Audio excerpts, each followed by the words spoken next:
सट्टा book Mahadev panel को लेकर एक बड़ा अपडेट है। अपडेट ये है कि अब दुर्ग, भिलाई, रायपुर समेत अन्य जो जिले की जो पुलिस जांच कर रही थी, उसके अलावा उसके पैरेलल इन छत्तीसगढ़ पुलिस के अलावा ईडी भी जांच करने वाली है। ईडी बड़ा नाम है और ईडी का इन्वॉल्वमेंट इसलिए हो रहा है इस मामले में चूंकि कई सारे फॉरेन ट्रांजैक्शन लगातार हो रहे थे। महादेव बुक पैनल के लिए जो चल रहा था सट्टा जो बुक है महादेव बुक, उसके खिलाफ दुर्ग, भिलाई जो अन्य जिले की जो पुलिस है, राजनांदगांव, रायपुर, बिलासपुर, कोरबा, अलग अलग जगहों की जो पुलिस है वो लगातार जांच कर रही थी और जांच के बाद कार्रवाई कर रही थी। इस मामले में बड़ा अपडेट ये है कि अब ईडी भी जांच करेगी सेम पैरेलल।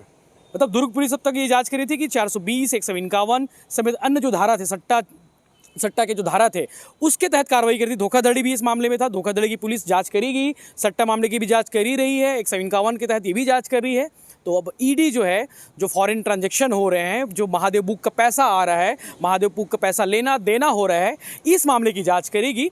ईडी की टीम लगातार दुर्ग पुलिस के संपर्क में है और जिन जिन थानों में, चाहे वो सौरभ चंद्राकर जो महादेव सट्टा बुक के जो किंग है, सौरभ चंद्राकर, रवि उत्पल, राजगुप्ता, नीतीश दीवान समेत जो अन्य लोग हैं, जितने भी इस मामले में जुड़े हुए हैं, उनका ट्रांजैक्शन, उनके पैसे का ट्रांजैक्शन, लेना देना कहाँ कुछ हो रहा है, उनके परिवार वाले हैं, रिश्तेदार हैं, उनके दोस्त यार हैं, इन पर भी ईडी की नज़र है। और दुर्ग पुलिस पहले से इनके ऊपर नज़र रखी हुई थी।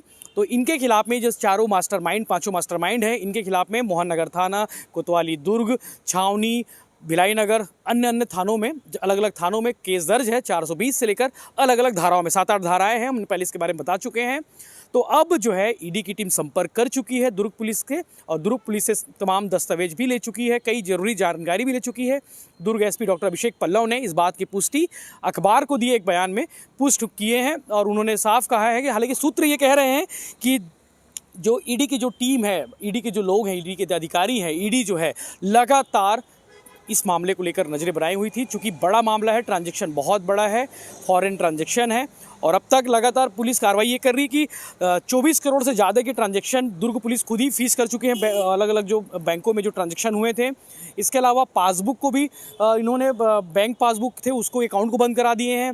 कई ऐसे जो है 150 ज़्यादा, मतलब 200 के आसपास हो सकते गुरुओं की संख्या, इनके खिलाफ में पुलिस कार्रवाई कर चुकी है। दुर्ग में ही 100 से ज़्यादा है, बाकी रायपुर, जो बिलासपुर, कोरबा, आसपास के जो इलाके हैं वहाँ पे भी लगातार कार्रवाई जारी है। हालांकि दुर्ग पुलिस की ओर से जो लुकआउट वाला जो पार्ट था, लुकआउट नोटिस जारी करने वाला पार्ट, उसको लेकर दुर्ग पुलिस ने लेटर लिखा था विदेश मंत्रालय और गृह मंत्रालय को, वहाँ से कोई अपडेट नहीं आया। कहीं ना कहीं ये भी एक बड़ा मैसेज है ईडी के इन्वॉल्वमेंट का, ईडी की एंट्री का, कि अब ईडी इस मामले की जांच करेगी। तो ईडी के पास बहुत सारे पावर होते हैं, वो दूसरे देश में बैठे हुए आरोपी को पकड़कर देश में ला सकती है। तो लेकिन दुर्ग जो पुलिस होती है, जो सीजी पुलिस है और भी जो पुलिस, अलग अलग स्टेट की जो पुलिस होती है, उनके पास इतने पावर नहीं होते। तो कहीं ना कहीं ये मैसेज है राजगुप्ता, सौरभ चंद्राकर, रवि उत्पल और नीतीश दीवान, ऐसे करके जितने भी जो मास्टरमाइंड, इनको पकड़कर देश में लाकर इनके खिलाफ में कार्रवाई करने के लिए। तो कहीं ना कहीं एक बड़ा मैसेज ये है कि ईडी के एंट्री होते ही अब कार्रवाई बड़ी हो सकती है और ईडी के लोग लगातार संपर्क में थे। एक चीज़ और है कि एक नाम और है, सन्नी सतनाम, 2 लोग हैं शायद, मैं इनके बारे में ज़्यादा जानता नहीं, लेकिन जो पुलिस जानकारी जुटा रही इनके बारे में, इनके पिता को, सन्नी सतनाम के जो पिता है, उसको दिल्ली पुलिस ने नोटिस जारी किया है।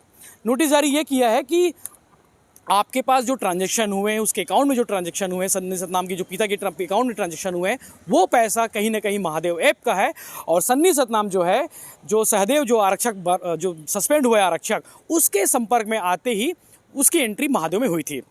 इस मामले में, महादेव सट्टा बुक वाले मामले में 2 दिन पहले जो पुलिस है, जो भिलाई नगर थाने की जो पुलिस है, उन्होंने कार्रवाई की थी। कैंप इलाके में 2 लड़के पकड़े गए थे, 2 गुर्गे पकड़े गए थे, लेकिन इसमें एक जो मास्टरमाइंड था नियाज, वो फरार है। दुर्ग पुलिस उसकी भी जांच कर रही है, उसको भी ढूंढ रही है कि आखिर नियाज कहाँ गया। नियाज के खिलाफ में कई मामले दर्ज हैं, उसकी सट्टा के साथ साथ जुआ और शराब तस्करी, कई मामले उसके खिलाफ में हैं। तो नियाज अभी फरार है, उसकी तलाश जारी है सन्नी सतनाम के अलावा। तो आने वाले दिनों में देखने वाली बात है कि ये तीनों कब तक पकड़े जाए। सन्नी सतनाम एक बड़ा नाम है, लगातार जो गुर्गे पकड़े गए हैं वो लगातार ये सन्नी सतनाम समेत कुछ लोगों के नाम ले रहे थे, उनमें सन्नी सतनाम एक है। तो दुर्ग पुलिस सन्नी सतनाम को भी ढूंढ रही है और सन्नी सतनाम के घर में देहरादून और दिल्ली पुलिस का नोटिस जारी हो चुका है। तो ये कार्रवाई बड़े स्केल पर होने की तैयारी है, बड़े स्केल पर करने की तैयारी है।